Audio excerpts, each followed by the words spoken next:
Imagine, tu es dans un groupe mais tu es invisible. Tu chantes, tu danses, tu répètes jour et nuit. Tu donnes tout de toi, mais au final, sur scène, tu as droit à 10 secondes de chant. Quand les fans crient, ce n'est même pas pour toi. Quand les projecteurs s'allument, quand le public hurle, ce n'est jamais pour toi.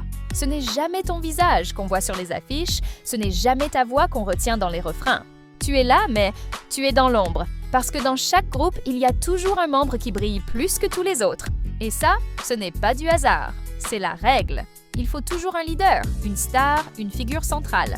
TLC, 3 femmes puissantes, 3 personnalités différentes. T-Boz avec sa voix grave inoubliable, Chili avec son charme doux et sensuel, et Left Eye avec son énergie et son flow rap unique. Mais dans la réalité, qui chantait le plus? T-Boz. Qui avait le plus d'apparitions mises en avant? Chili. Left Eye, elle, devait souvent se contenter d'un couplet. Pourtant, elle écrivait, elle créait, elle avait une identité forte. Mais l'industrie avait déjà choisi qui mettre au centre. Même schéma avec Destiny's Child, 4 filles au départ, puis 3.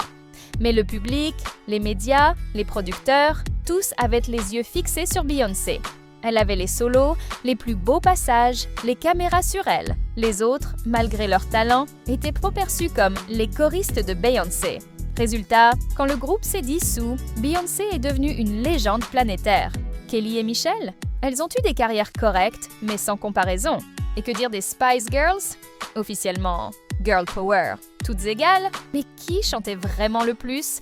Sporty Spice, Mel C, qui brillait visuellement dans les magazines? Victoria, Posh Spice. Chacune avait un rôle, oui, mais l'attention n'était pas répartie équitablement. Même les Jackson 5, 5 frères. Mais soyons sérieux, qui retenait l'attention? Michael. Dès l'enfance, on lui donnait les solos, on le mettait au centre des chorés. Le groupe s'appelait Jackson 5, mais pour le monde entier, c'était déjà Michael et ses frères. B2K.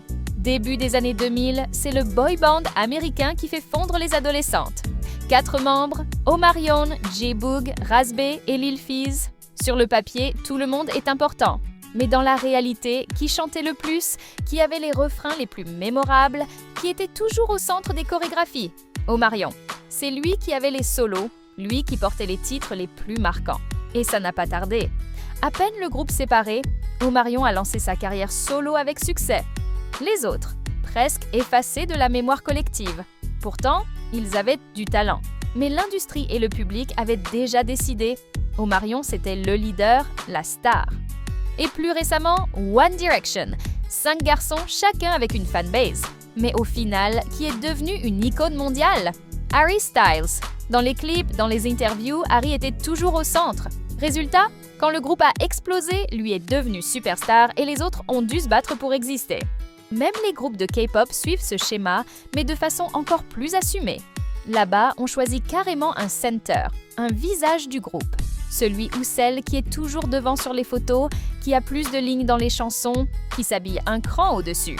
Les autres, ils complètent, ils équilibrent, mais le projecteur est déjà braqué sur une seule tête. Alors oui, ça crée des tensions parce que dans un groupe, chacun rêve de briller, chacun veut montrer son talent. Mais la réalité crue, c'est que tous n'ont pas le même charisme, la même capacité à capter l'attention. Mais alors, pourquoi ça? Pourquoi toujours un leader mis en avant? Les producteurs, les managers, les maisons de disques, tout le monde sait que le public a besoin d'un repère. Dans un groupe, si tout le monde chante autant, si personne ne se démarque, ça devient flou. Ça se perd! Mais si on te met un visage, une voix, un style en avant, là tu retiens, et tu retiens vite. Et le public aime ça. Même toi, dans ton groupe préféré, tu as un favori? Tu attends sa partie, tu guettes ses apparitions. On veut toujours un repère, une star à admirer. Et c'est ça qui fait que l'équilibre est impossible. Mais ce n'est pas seulement une question de voix. Ce serait trop simple. On n'est pas dans les bisounours. Beaucoup de leaders de groupe ne sont pas forcément les meilleurs chanteurs ou chanteuses. Parfois, c'est juste celui qui a le visage le plus schmarkettable, celui qui correspond aux standards de beauté du moment, celui qui fait fondre les foules rien qu'en souriant. Tu crois que c'est une coïncidence si dans les clips, c'est toujours le même qui apparaît au ralenti, cheveux au vent, regard caméra, pendant que les autres sont relégués en arrière-plan? Non, c'est calculé! Mais les conséquences, elles sont énormes. Frustration. Certains membres se sentent relégués, réduits à des figurants. Ils bossent dur, mais n'ont pas la reconnaissance. Dans Destiny's Child, des filles sont parties pour cette raison. Dans B2K aussi, ça a créé des tensions. Parce qu'il faut le dire, quand tout le monde bosse, mais qu'un seul récolte, c'est injuste. Carrière brisée.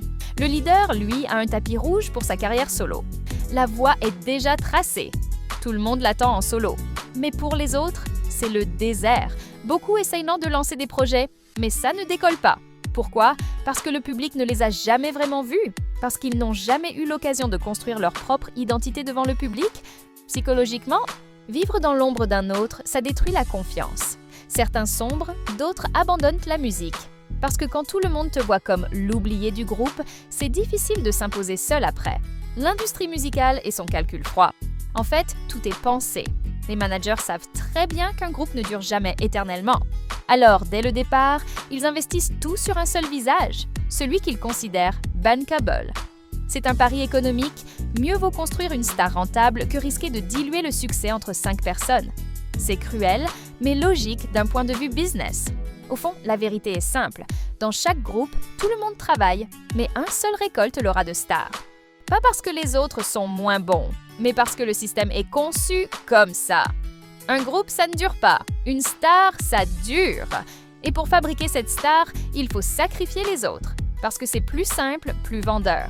Et parce que l'industrie, comme le public, ne veut pas d'égalité. Elle veut un visage à idolâtrer.